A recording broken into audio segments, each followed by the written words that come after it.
This video is sponsored by Carnivore Companion.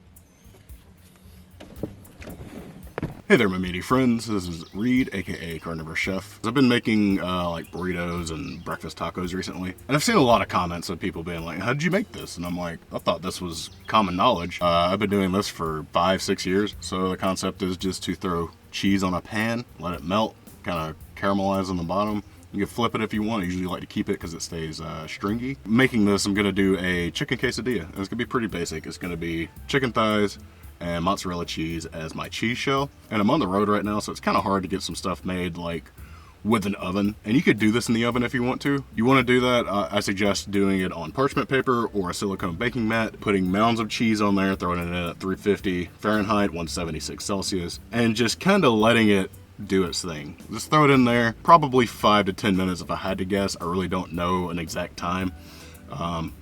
But if you want to try it that way and you don't want to do it this way, you don't like using non-stick things, I totally understand. I don't blame you at all for avoiding those things.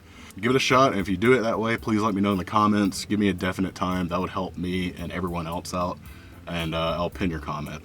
But for now, I'm going to be making this on a non-stick copper pan, which is, you know, it's fine. There's a lot of people that don't like using non-stick things, which is understandable. Like I said, it's questionable as to what you're getting in your body, and when it flakes off, it's probably not good to have, you know, heavy metals and man-made compounds in your system. But for y'all, I'm gonna chance it. Plus, it's my only pan I have.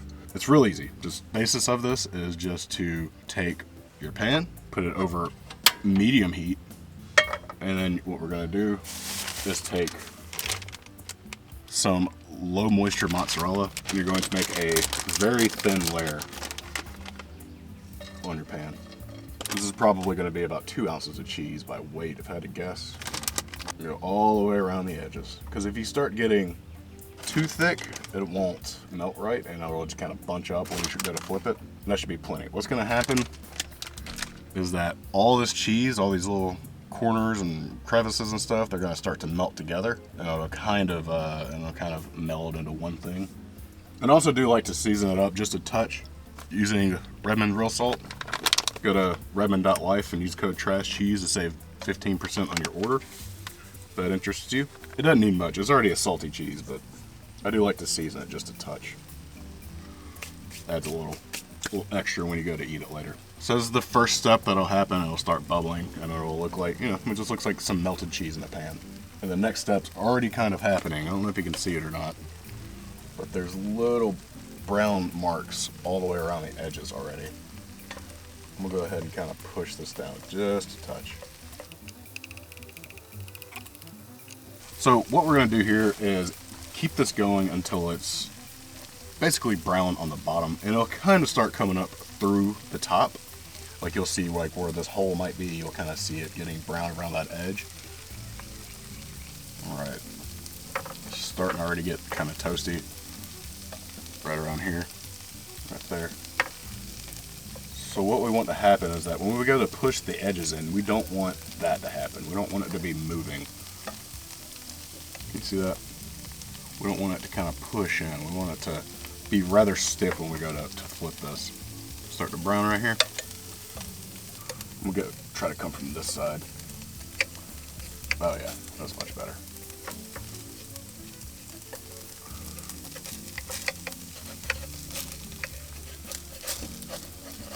Yeah, oh yeah.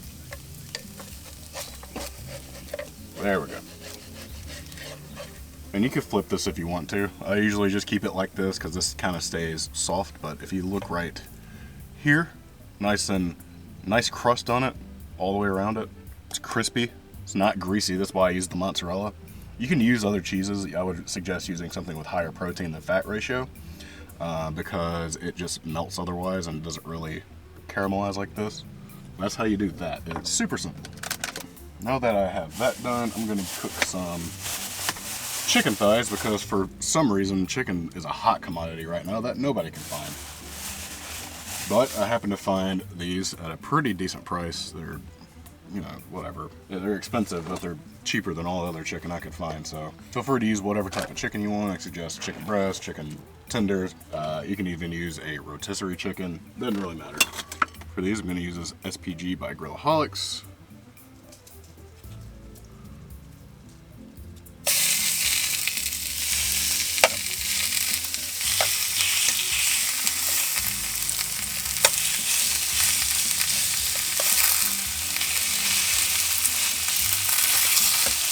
A little more seasoning, a little smoked paprika,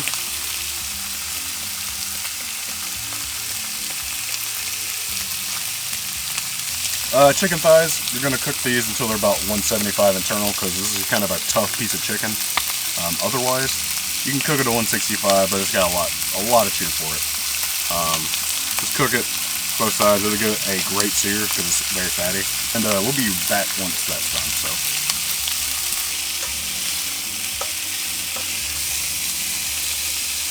Alright, chicken's done. Put this out onto a cutting board and just chop it up. And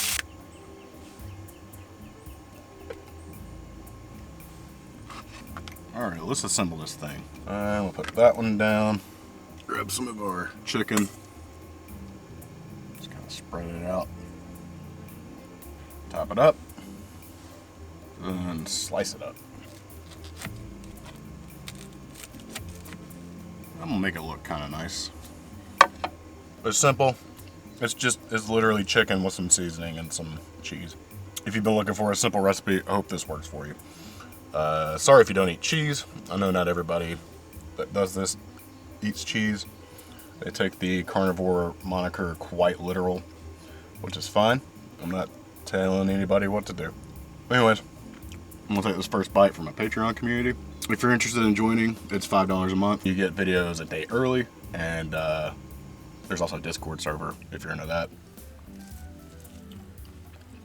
So the thing about the cheese shell is that you get a chew you don't get from any of these other carnivore bread or tortilla recipes. And this one in particular, I think the mozzarella cheese is always the better of all of them. Because whenever you use anything else like cheddar or Havarti or just something a little more fatty, you don't get the chew like you do on low moisture mozzarella.